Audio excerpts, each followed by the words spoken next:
Hey, what's up, everyone? Nick Yuskevich here with Daily Fantasy Winners. We've got the 2017 Masters edition here for you of Tee to Green. And so in this episode, we're going to dive into everything from basics about Augusta National and the Masters, some more specific details you need to know about the tournament and the golf course. We'll cover the strategy angle. We'll touch on weather briefly. I'm recording this on a Sunday evening before the Masters, trying to get this out to you guys a little bit more on the early end this week, because I know this is obviously a very popular week. And and so we'll talk. I'll even discuss the top pick or the most expensive players as far as the players go, and then I will kind of discuss what the schedule is coming up here over the next handful of days here. Okay, so let's dive in to Augusta National, the Masters. So this is the first major of the year. There's obviously going to be a ton of daily fantasy action this weekend. It's going to be more than usual, it's more than usual, meaning this year, not in comparison to last year's. It'll be just the typical spike of play that you usually see at the majors, and especially the Masters, obviously being one of the most popular golf tournaments of the year and probably the most popular. So some things you need to know that you may not know about this tournament, though.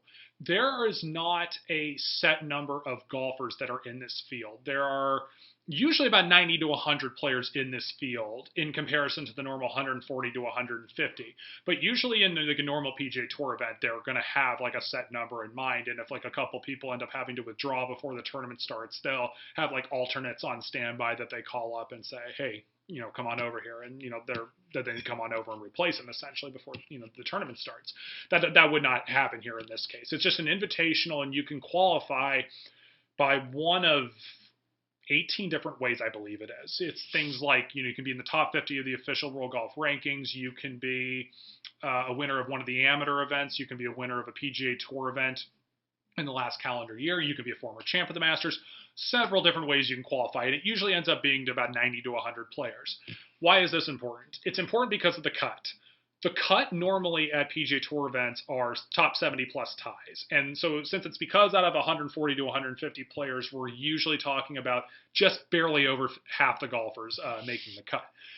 With 90 to 100 golfers out of top 50 plus ties, we are obviously usually talking about a little bit more. Well, we usually talk about, maybe like 55% or something like that. It depends on, the exact year and everything like that. But it's a little more than the normal.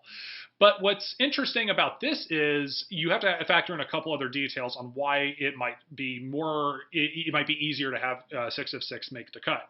There are two other reasons. Number one is there's a second stipulation into it, which is if you are within 10 shots of the lead, you make the cut regardless of what place you're in. So in a rare case, which is possible, if maybe just the leaders cannot necessarily separate themselves from the rest of the pack, and everyone's kind of jumbled up. Maybe someone's T64, but they're 9 shots back. They get to play on the weekend. That's the rule.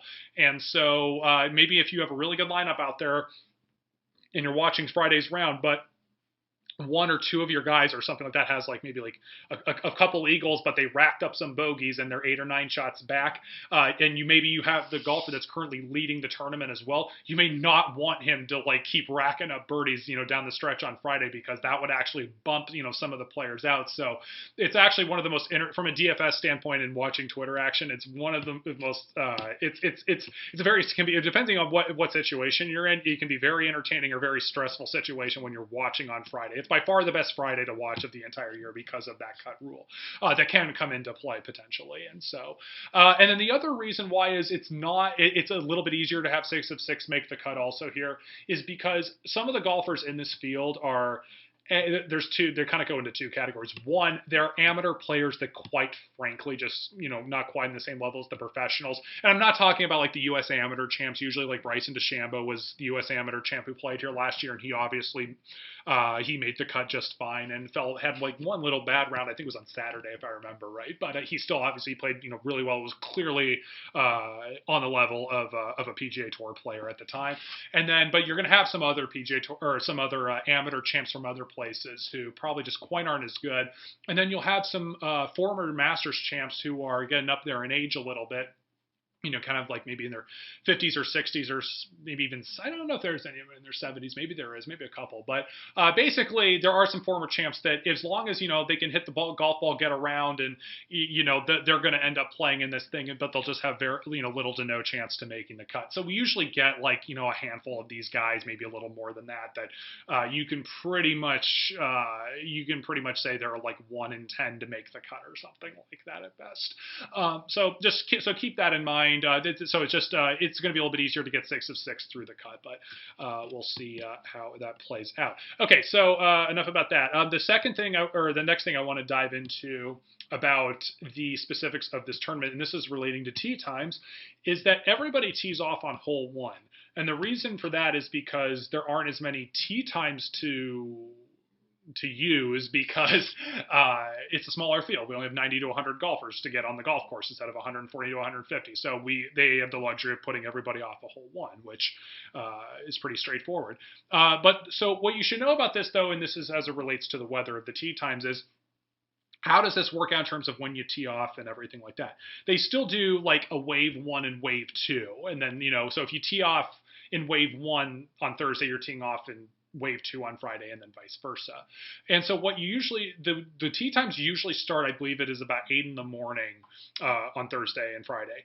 And usually it takes them about 3 hours to get everybody on the golf course. So just to keep this simple, let's just say it takes there's a 3 hour window. It takes 3 hours to get everybody, it takes 3 hours to get one wave of golfers onto the golf course. So from 8 a.m. to 11 a.m. on Thursday, that's wave 1. From 11 a.m. to 2 p.m., that's wave 2. And whatever time you tee off at on Thursday morning, you'll be like plus 3 hours going into Friday. Or if you teed off in wave 2 on Thursday, you'll be minus 3 hours going into Friday's round. So if I tee off at 8 a.m. on Thursday, I'm teeing off at 11 a.m. on Friday.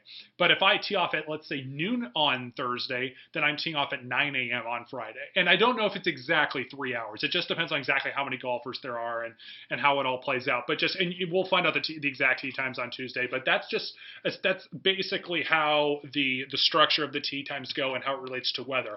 I'll dive more into the specifics of weather when we get toward the end of this video. But it's because it is supposed to be interesting.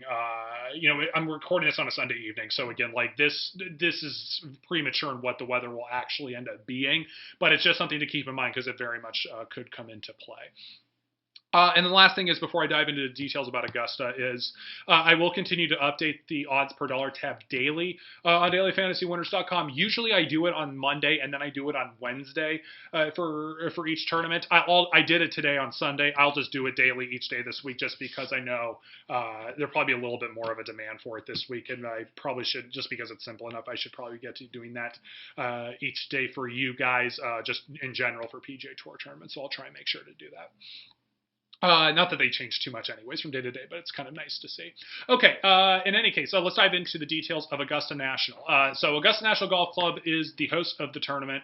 It has been here every single year since 1934. So most PGA Tour tournaments are played at the same course each year, but Augusta is actually the Masters is the only major that plays the tournament at the same golf course every single year. U.S. Open will have it at like Oakmont or Pebble Beach or Pinehurst or Bethpage. They'll have it there every 10 to 15 years. It just kind of depends on when they get picked by the USGA. The Open Championship will have it at St. Andrews every 5 years, and some other courses that are on roughly the same kind of about roughly as frequently. But they'll reuse courses in other majors. But just for whatever it's worth, Augusta, it's always the course for the Masters. Always has been. This is a par 72. It tips out at 7,435 yards. It was lengthened from 6,985 yards to 4,000. Oh my goodness. It was lengthened from 6,985 yards to 7,435 yards in 2010. So it got the lengthening of the course happened in 2010. I don't think you should be going back and looking at Masters history before that anyways, but it's just an important note in case you really are doing an extensive course history research deal, because that does matter a little bit in terms of when the lengths, because there were a lot of holes that were lengthened a little bit that changed the way they played off the tee. But in any case, I just wouldn't go back to course history farther back than that anyways. And so, by the way, also, It's like I said, so it's 7,435 yards, and you might think this is a long course. This really isn't that long of a track, because if you take golf course A and golf course B, and they both say 7,435 yards, they could be really play two completely different lengths, based on what is the elevation, what are the how are do some holes more straight away and do some dog leg. Some are more in higher altitude than others. So like not 1 yard at one course is not equivalent to a yard at another course, just pending the design of it essentially. And so I wanted to mention that because 7,435 yards makes it seem like it's long, but it's really more middle of the road when you take away, maybe even slightly on the shorter end when you take a look at it, big picture wise, especially when you factor in it's a par 72 and not like a par 70. So let's see what else here. The front nine is a little bit tougher than the back nine here. I think contrary to popular belief, just because the back nine is usually what most golf fans relate to with the Masters, just because it's amen corner and like some of the drama happens on the back, and that's definitely when the drama happens on the back, because that's usually when the water that's when all the water comes into play on every hole of amen corner, 11, 12, and 13, 15 and 16 as well. But it is true that the front nine actually does play a little bit tougher. Some of the holes are a little bit tighter, a little bit longer, just in the way it kind of all sets up. Especially the par fives are much longer on the front side. And so speaking of which, actually I'll bring this up right now, are the par fives. So holes 2 and 8 are the two par 5s on the front. They play at 575 and 570. And even though number 2 is a little bit longer, it's actually, number 2 is downhill, especially the second shot. And number 8 is actually uphill, and it's a significantly uphill second shot. And so you'll usually see about 5 to 10 eagles on number 2, and you'll usually see about 3 to 6, 3 to 7 eagles on number 8. And you're going to need to be a longer hitter on both of those holes, unless it's like majorly downwind on number 2 and it's dry out, and I don't even think it's supposed to be dry this week, but in any case, you're going to need to be a longer hitter probably for an eagle on one of those holes. For numbers 13 and 15 on the back, the other two par 5s, those are 510 and 530. And those are obviously, they're very exciting golf holes, obviously, every single year. Number 13, we're going to see usually about 10 to 20 eagles on this golf hole, probably even more like this year, honestly. We're going to see more eagles than normal this week, I think, actually. We're going to probably see more like around 20 eagles on 13. And number 15, usually we see about 10 to 15 eagles here each year. I would even guess that's going to be more like 15. The eagle range, I think, will be higher this week, just given the length of the golfers. Just how far they're hitting it nowadays, and just also on top of that, I would factor in that the greens will probably be pretty soft this week with all the rain that's expected to be coming over the next couple of days. So it should make it easier for the players to be wanting to be more aggressive. But in any case, so what does this mean, big picture, for selecting your golfers with the length deal? Longer hitters will help you with eagles, yes, but is not required, because you have a lot more eagles are given up on 13 and 15 as opposed to 2 and 8. So, and since people of any distance really can eagle 13 and 15, it's not a huge deal if you have, like a couple shorter hitters in your lineup. I would just make sure you have at least 1 or 2 longer hitters in your lineup, just because they bring that much more upside.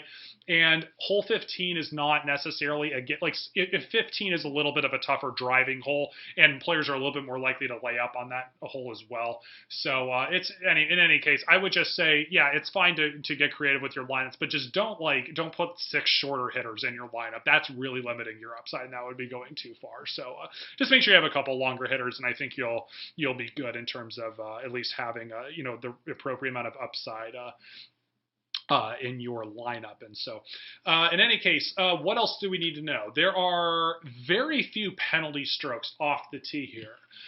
Driving accuracy is not important at all here at Augusta, and so that's because there's very few penalty strokes. The only hole that really has like a hazard off the tee on the entire golf course is 13, and that's Race Creek to the left of that. There are a couple other places you can technically hit it, like in the trees or in bushes and get a lost ball. Rory hit it way left on hole 10 a handful of years ago. I remember on Sunday. You can some people once in a while will go left on 11 into the woods, and that will end up being, I believe that's lost ball over there as well. And so it's just to say that, there are a couple places, but for the most part, you're always going to be hitting 2 after your tee shot at Augusta. So driving accuracy does not matter at Augusta at all. And also the penalty strokes just period do not come in play until the back nine. So there's water by the green on 11. There's the par 3 12th at Augusta with water in front, obviously. I already mentioned 13. And then there's water by the green on 15 and 16. So there are some in approaching the green on the backside. But again, like I said, outside of that, you don't really have any penalty strokes. So it's just not much trouble for people to get into when they get offline. And the last thing is, then this will feed us into the strategy segment, is the major key for Augusta here is really the approach game, because Augusta's greens are very complex, and getting the ball in the correct section of the green and below the hole is absolutely critical. You'll have some greens that essentially have like 4 or 5 sections, and if you're in the wrong section, it's a miserable experience putting from there completely. Or you'll have certain greens like number 10, it slopes significantly back to front, and if you are above the hole and like have a sidewinder, it is miserable. And so, and obviously Augusta's greens are very, very fast. And so that's the critical part of it. And so I'll feed this into the strategy part of this. This is very much a strokes gained tee to green course, both off the tee and approaching the green. And so this is because usually longer hitters are better in the strokes gained off the tee category. And for the ones that are maybe a little bit more maybe medium length hitters, they're also very good, just good strikers of the golf ball with good accuracy, like at least some decent accuracy off the tee. But but they'll also be great iron players and be probably near the top of strokes gained approaching the green. And as far as the driving accuracy, I'm saying doesn't matter. Like, okay, you don't want to be like dead last in driving accuracy and spraying it all over the place, because you'll be in the trees then, and that's not good. But at the same time, it's like, if you're not getting penalized, these guys are, you can find some gaps in the trees. In this case, you might be able to hit it onto another golf hole occasionally. There's enough things, there's enough safety, I guess I would say, on this course where driving accuracy just does not pop up. So that's why I just want to clarify that. So strokes gained off the tee, strokes gained approaching the green, strokes gained tee to green. The other two things that come up, which definitely usually correlate to these statistics, birdie or better percentage and going for the green. So you guys kind of get the blueprint there from it's kind of your classic DFS angle. You want good tee to green guys and you want birdie guys. So this brings me into the next element, because there are some popular beliefs, somewhat myths, I'll say, that people have when it comes to the Masters, and that is a lot of people think you have to be a really good putter at Augusta in order to have success, and it's all like, and so like they'll obviously take a look at like Jordan Spieth and they'll say, Jordan Spieth's one of the best putters here. Like, yeah, clearly putting matters. Here's the thing, though. Jordan is also a really good player just in like every facet of the game. It's not like he's bad in any area. He was a little off statistically in his iron play overall last year, but every year he's played at the Masters, he's been on fire with his iron play, especially 2 years ago when he blew away the field. When the greens were soft and the humidity stuck in the air, or the humidity was up and it kept the moisture in the greens essentially, he was just throwing darts at the holes all day long. And so while Spieth's putt is one of the best putters, it was really his iron play that won it that year. His driving accuracy wasn't even that good when he blew away the field, but his iron play was just that good. And so that is something to keep in mind, and it just brings me to say strokes gained putting really does not matter here. It doesn't show up very much, and it comes along again with what I've said with research before, that the harder the greens are, like Augusta, the more it does not, or the less putting matters. Strokes gained putting matters. The easier the greens are, the more strokes gained putting matters. And the reason is the harder the greens, the more variance comes into play, and it basically levels the entire playing field together. So again, yeah, like I said, strokes gained off the tee, strokes gained approaching the green, the birdie or better, going for the green, those kinds of things. The other thing that's out there is about how much does playing at does Masters history matter? And not even so much like do you have good history, but have you played there before, just have experience with the greens or experience with the golf course. I do think it matters a little bit, but I really do think it's overvalued. It's overvalued some. And I say this because if you do take a look at if you do take a look at the and like, who's like first time players here. You usually only have about like 15 new players here every year out of like, the 90 to, 100. So usually like, what is that? 1/6 of the field is usually new, or 1/7 of the field is new. And usually those players that are new to the field, most of them are amateur players, or most of them are people that barely qualified like in another way that would make you not one of the best players on tour. And if you take a look at some examples in the past, like Jordan Spieth, the first year he played in the Masters, he finished second only to Bubba Watson. And so like if you're a good player and it's your first event in the Masters, you're going to have a good chance to win the tournament, obviously. So I say this in advance for somebody like Jon Rahm, who's obviously killing it this year. Just because he hasn't played the Masters before, or played the Augusta National in the Masters, because he'll obviously get practice rounds, I do not buy that is that big of a downfall. It might be a tiny bit because, yeah, experience on the greens can help. I get that. But at the same time, it's like, I think it's overvalued based on what kind of the public perception is on that. So something to keep in mind for that I just wouldn't value experience too much here. Okay, and then the last thing before we get into weather, and this is from a strategy standpoint, the higher owned, lower salary guys. Houston was really interesting when it came to that just this past week for multiple reasons. But in any case, we've seen in most weeks, there are definitely a lot of higher and lower salary guys who end up missing the cut. And I will say this from experience in doing this DFS content for Daily Fantasy Winners going back to 2013, maybe even 2012, there are always a handful of highly owned lower salary guys here at the Masters that always miss the cut, that always it just screws up a lot of people out there. I will just be shocked if there's any exception this week. And part of the reason is the field in that 7K range is so strong. Like, so even though somebody may look incredibly good based on how someone is playing over the last couple of months, they're really just not that much better than the player next to them in the 7K range. And actually looking at the odds per dollar, I was pretty surprised actually taking a look at the odds per dollar, which is updated on DailyFantasyWinners.com, by the way, which I will update each day this week. I was really surprised to see that there aren't that many people with like odds per dollar that are way out of whack. Like Jon Rahm at 8,600 is crazy good odds. And then Dustin Johnson also should be more expensive, certainly based on his odds.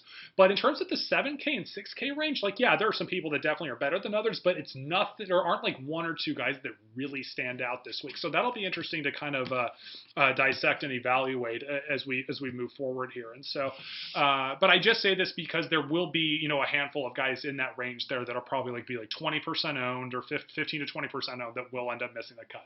So it's just to say, if you find that guy in the 7K range that you really like, but you think he's going to be 20+% owned, I would really be afraid to do that. There's a reason why golfers in this field are priced at 7,300 as opposed to 8,800. There is a difference this week on why that is, and so despite of how good a player you normally think they are. Okay, anyways, enough of that. That's everything I've got strategy wise. On to weather. I guess weather's kind of strategy related as well.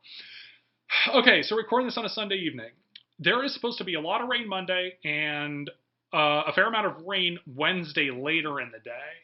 This is important because it is going to soften the golf course, which means my suspicion is that the course is going to play easier this week.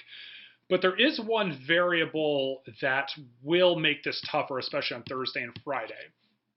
There are supposed to be high winds Thursday and Friday, pretty much all day Thursday and Friday, but it's really supposed to be high in the afternoons. And what I mean by that is on Thursday and Friday in the mornings, we're going to see like 12 to 18 mile an hour, and then we're going to see 18 to like 25 mile an hour Thursday and Friday afternoon.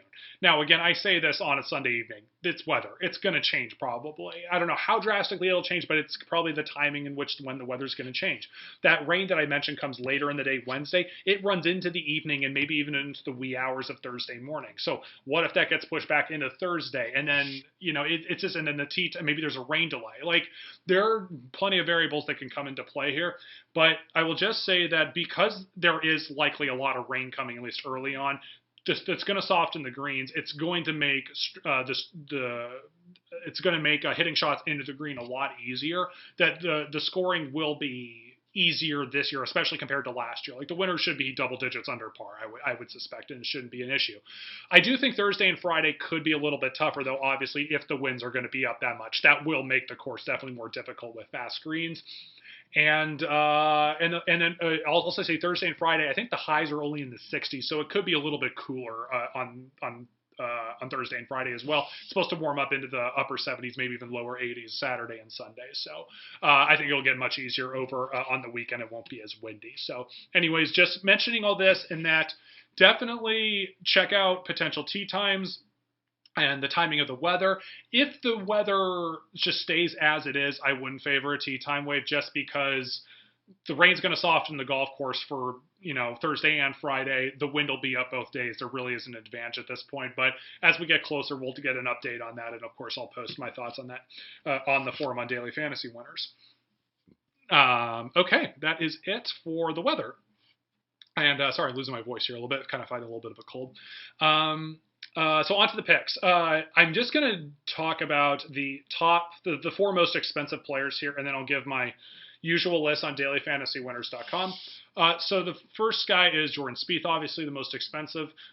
His Masters history speaks for itself. And by the way, he is number one in strokes gained approaching the green this year. So that is obviously a very good sign as well. The missed cut at Houston does not concern me in the slightest at all. And so I would just say that Jordan is I have no reason to think why he won't be near the top of the leaderboard on Sunday. Just because he has been over the last handful of years. And so no reason to think this year would be any different. For Dustin Johnson, he probably will be the highest owned of the most expensive guys just because of how insanely well he's playing. His easily the best odds per dollar in terms of price point. And then he also has better Masters history than you think. If you ask the common person, if you ask the common golf fan or the average DFS player, they might think Dustin doesn't have that great a Masters history. He really does, actually. He just hasn't really been in contention, toward the end on Sunday, but he's been up there on the leaderboard. So Dustin certainly going to be the highest owned, but perfectly good in both formats, obviously, because he has an amazing chance of winning the tournament. And you need the winner, obviously, in GPPs you need the winner of the golf tournament to win your GPP lineups. For Rory at $10,600, that is an outstanding price for Rory at $10,600. He will probably have the third highest ownership still of this bunch. I think the ownership's going to go Dustin Johnson, Jordan Spieth, Rory McIlroy, and then Jason Day of the four in terms of the ownerships. But Rory has an amazing price, and he'll still get decent ownership. But I full on expect him to play very well this week. Again, his tee to green numbers are off the charts right now. And then Jason Day. So this is interesting at 10,200. It sounds like Jason is going to play this week at the Masters. There's been so Jason withdrew at the WGC match play, as most of you probably know, because he'd found out earlier this year that his mother was diagnosed with cancer, and she obviously the diagnosis wasn't good. He brought her over to the States, and she went through surgery. I believe I think it was on the Friday of the match play, and so Jason could be with her during surgery. Obviously, 100% perfectly understandable, and mentioned how hard it was for him to play golf this year. But it sounds like he is going to play the Masters from the early reports out there, and kind of doing some research, and so. And a lot of people, I think, are going to avoid Jason just because, he hasn't been playing or practicing as much, and this is on his mind and everything like that. The one thing I'm going to say here is, and this isn't even kind of like a motivational thing so much, although I'm sure if he does play extremely well, it will be, it will be shown off as that. I will just say that Jason historically has had quote unquote not positive things usually going into an event in the past, and he has played extremely well. I mean, we saw at the US Open at Chambers Bay a couple of years ago, he fell over from vertigo and barely was able to finish that last hole, and then he nearly won the dang golf tournament. And we saw at his first Masters, I think it was his first Masters back in 2011. we found out in the David Faraday interview that he almost decided not to play in the Masters just because he wasn't having fun playing golf. And he literally was just not, he was just deciding like he was going to give up golf and just not even playing the Masters. He was eventually convinced or got around to just saying like, no, I got to do this. It's the Masters. And he nearly won. He literally took an amazing finish by Schwartzel to birdie like his last 4 holes to beat Jason barely at the end of that tournament. And so like I've seen this story before. Not unfortunately, I've not seen this story before in terms of this specific nature of what he and obviously his mother's going through, of course. But I've seen this similar story before in terms of the negative attention or negative thoughts in terms of playing Jason Day fantasy wise or just picking him to win a golf tournament going into it. I've seen this story many times, and then he comes out and kicks butt anyways. So I know this is a different animal, and this is a very emotional for him and everything like that. And so maybe he misses the cut, and I would definitely not play Jason Day in cash. I'm just using this as a background to say he will probably only be like 10, maybe 15% at the absolute most. But I think it's going to be more like 10% owned in GPPs just because there's so many golfers in the 9K range that are really good, and people would much rather pay just a little bit more for Rory or pay up a little bit more for DJ or Jordan Spieth, that I think Day's only going to have about 10% ownership. And I will take Jason Day's talent, and from a pick standpoint, I would pick him pretty much any time at that price. I have no issue with doing it. His main issue this year is the strokes gained putting, but the truth of the matter is putting, again, as we all know, has massive regression when we see bad strokes gained putting short term, and he's one of the best putters on tour all the time. And so, in any case, strokes gained from the strokes gained tee to green, he's 51st. On the PGA Tour, it's not awful. It's not like he's all over the place. So I would just say that he's not as bad a shape from a statistical angle, and I've seen this story before. In terms of he comes out and is able to do things under tough circumstances. This is a little bit different again, so I would do this in GPPs. If you're making like 10 GPP lineups, throw them in 2 lineups or something like that. That's what I would do. But I definitely don't do it in cash, so it's not worth it in cash. So just keep that in mind. So as far as ownership goes, this is I've already gotten a request for this, and I was actually on the fence about doing it, but since I've already gotten a request for it from a couple people, actually somebody on the forum and then somebody else via text that they want ownership projections for everybody in the Masters. I will do that if that's really what people want here. I will just put out a slight disclaimer. My ownership projections have been a little bit worse this year than previous years. That's been terrible, but it has been a little bit worse just because of the different salary structure. It's taken a little bit to get used to. But because the odds per dollar isn't too out of control this week, and it's more like what it's been in years past, I think I should be able to do at least a pretty good job and give you some kind of a window and, roughly what somebody will be owned. And so, yeah, I can do that for you. I'll just give you my ownership projections here right here for the top 4 because I was thinking about this earlier today as the salaries have been out for a while. I do think Dustin will be the highest owned. In GPPs, I'm going to guess about 35%. He shouldn't be more than 40, but just remember, Dustin was 40% owned in GPPs at Torrey Pines earlier this year. So just keep in mind, and given Dustin's popularity right now, he could be as high as 40, but I'll guess about 35% for him to take a little bit more of a safer guess there. For Jordan Spieth, just because of his Masters history, obviously, he'll be probably about 30%, at the absolute most 35%, but I would guess about 30% for him. Rory, I would guess about 25%, maybe even 25 to 30%, something like that. I think all 3 of them will be owned a fair amount. And then, like I said, Jason Day probably down more around 10%. And the reason why I'm saying such high ownerships for these top 3 guys is because there's only 3 expensive guys really to choose from, or 4 expensive guys to choose from if you include Jason Day. But if his ownership's going to be down with all those guys at the 9K range, there's going to be a lot of people paying up for those top 3 guys. And so it just makes a lot of sense for a lot of people to gravitate toward those top 3. And so that's why their ownerships, I think, will be that high. But, of course, it doesn't matter if it's GPP or cash. Don't worry about the ownerships, really, from those top 3 guys. They're all going to be owned enough and everything like that.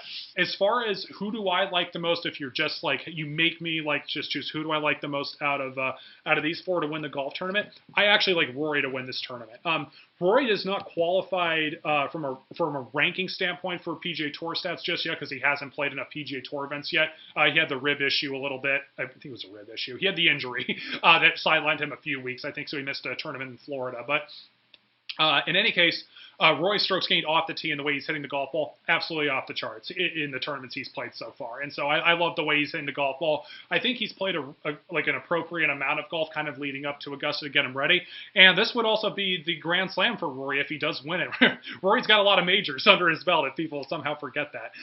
And so, yeah, so if he wins this, it would be the Grand Slam for him. And I actually do think he gets it. So Rory would be my favorite pick of the most expensive guys of the top four. But by no means am I like saying I'm really not liking any one of those top four guys. Jason's obviously the one that's a little bit more of a question mark, and I would not do it in cash. But I do think all four are good plays. And if you're making several GPP lineups, do not fade any of the four. I just do not recommend that. Save your fading of golfers for the 8K and a couple guys in the 8K range and the 7K and the 6K. Save it for there. So. Okay, my voice is shot, so I'm going to get off here. So that's it for this episode. This is the only episode of Tee to Green I'm going to do on the Masters. Everything else I'm doing is going to be on the forum on DailyFantasyWinners.com. So I will have ownership projections for you, and I will have picks, like the usual list for you on Daily Fantasy Winners. I will probably get that to you all. I will start trying to get that out to you later in the night on Tuesday.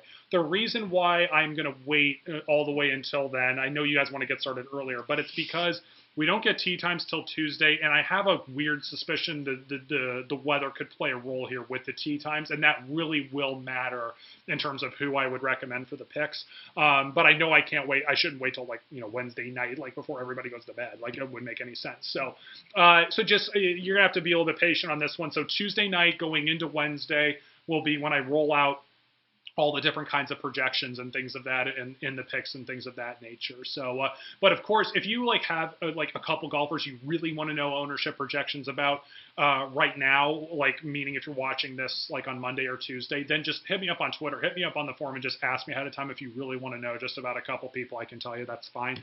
But I just it'll be the best served if I get it all out there later in the day, later at night Tuesday, and then going into Wednesday, just because it gives me a little time to consume talk to some other people out there and see what they're thinking, and wait till the weather comes out. Okay, sorry, that was a long rambling episode, but hopefully you got all the information clearly enough. Hit me up on Twitter at Nicky Skevich. Daily Fantasy Winners is on Twitter at DFSnerd. Please remember to like and subscribe to our videos with our YouTube channel, and then you can always hit me up on the forum over, of course, at DailyFantasyWinners.com, where I always am, and I'll try to be available pretty much at all times throughout the next couple of days, because it's the Masters. It's an exciting time. So all right, good luck, everybody.